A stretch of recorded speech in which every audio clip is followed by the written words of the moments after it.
the ping ultrasonic sensor.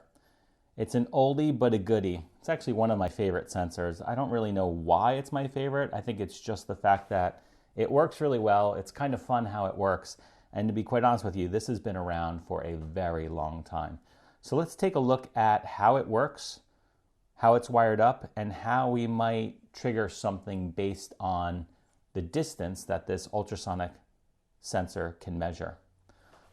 Now, I said it was an oldie but a goodie. The reality is it's been around since I can remember Arduino being around. And if we open up the Arduino code, we go into Examples, Sensors, Ping. And if I look at this, see the original code is 2008, modified in 2011. That's pretty old in terms of electronics. Now the code is actually really, really simple. We have a constant integer ping pin is 7. So when you look at the ultrasonic sensor, you can see ground 5 volt and then this SIG, this sensor pin. And that is going to be connected to pin 7. So let's go ahead and just wire that up. I'll put it on a breadboard here. And let's grab a couple of wires. Good long red one. Now this will have to do. Orange, close enough. Here we go. Here's a red one. So if I look at this, the first one's ground, the middle one is 5 volt.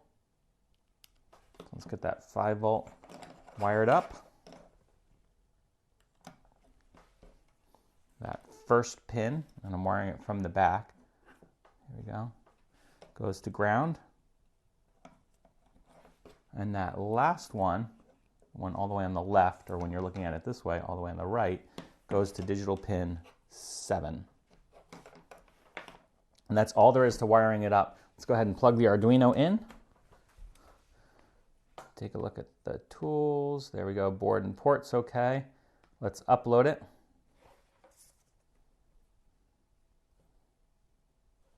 It's done uploading. Let's open up the serial monitor.